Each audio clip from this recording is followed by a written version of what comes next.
it's show week, woo! And I have tech rehearsal one night, dress rehearsal the next night, then I'm going to see the opening night, and then I have 2 performances on Thursday. One is a relaxed performance in the afternoon, and the other one is the main performance at night. So it's going to be a big week this week. And I'm coming off the back of COVID.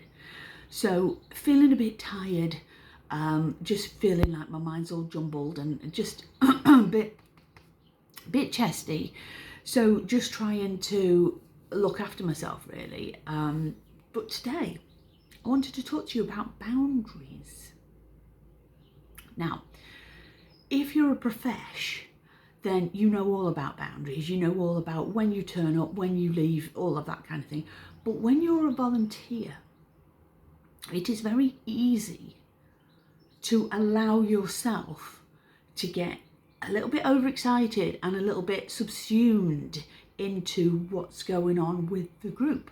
So, the group that I'm with at the moment, they're all very nice, they're all very friendly, and they want to come over and talk to you, and and that's all fine. You can explain to them what you do, and loads of people know people who are deaf or hard of hearing, so they can actually help them to come to the show because they know that there's going to be somebody there who's going to be translating for them. So that's great. But then over the weeks that you go to rehearsals and you're chatting to these people, you find yourself wanting to be involved.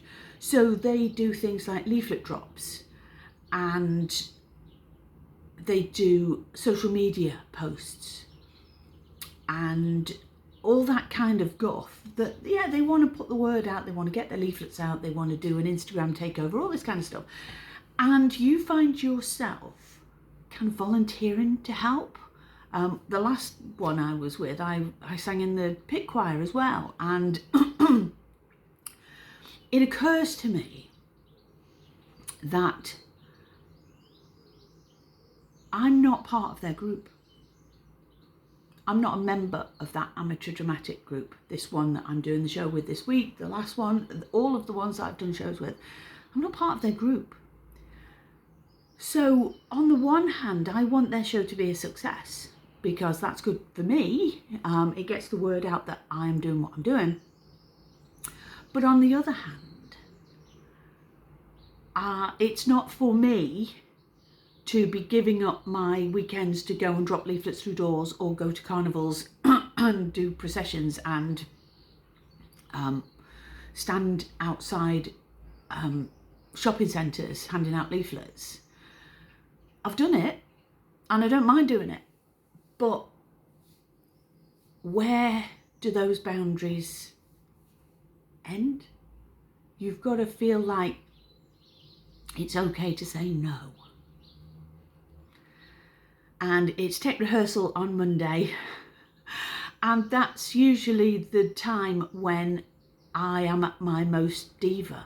I mean, I'm quite easygoing, I'll fit in with whatever does it, but tech rehearsal is where you have to put your stamp on what you are doing, and you have to look after your own health and safety. You have to make sure that you are going to be in a place where the deaf audience can see you and you can be seen, where your spotlight is. How am I going to get on and off the stage and keep myself safe?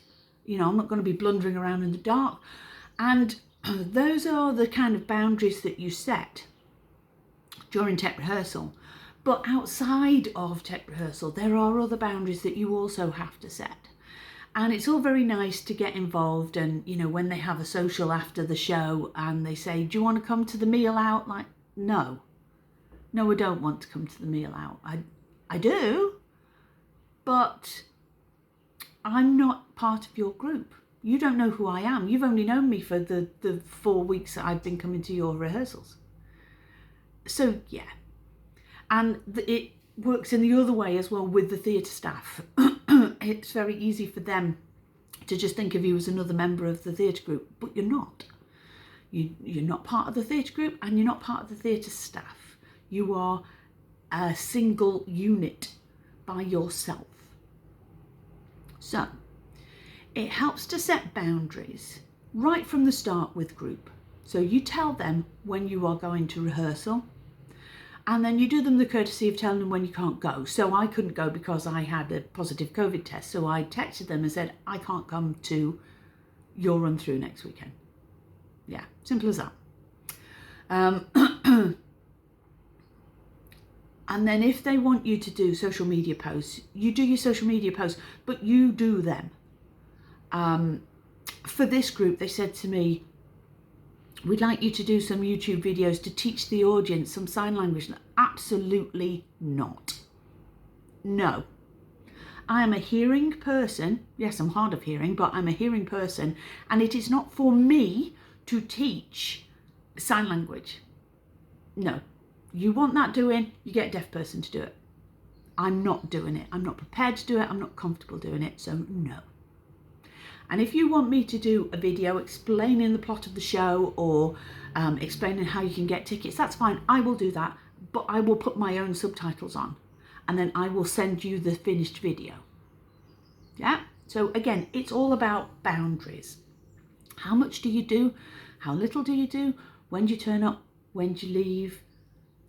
You know, something as simple as in the dressing room, where do you get dressed?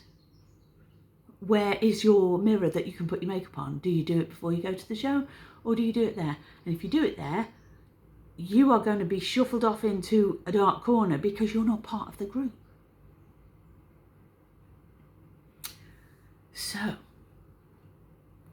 when you are a volunteer, you need to think about how best to spend your time doing what you love doing and you feel quite passionate about doing, but are you doing the deaf audience a service, or are you just doing it for your own gratification?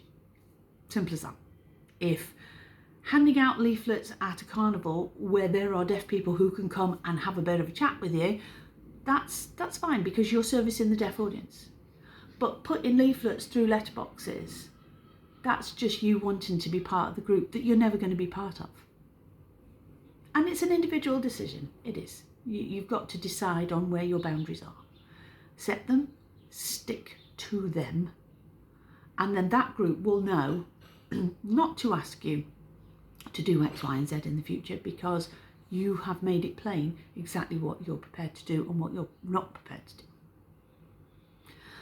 Well, I hope that helps. There will be more videos this week. It's tech rehearsal, my favourite, on Monday, and then full dress on Tuesday. And then we'll just see how it goes. I've never done a relaxed performance before, so I'm not quite sure what to expect. I kind of in my head think there's going to be little kids all running around and rolling around on the floor in front of you, and that's going to be quite off-putting, but I don't know. I don't know what to expect.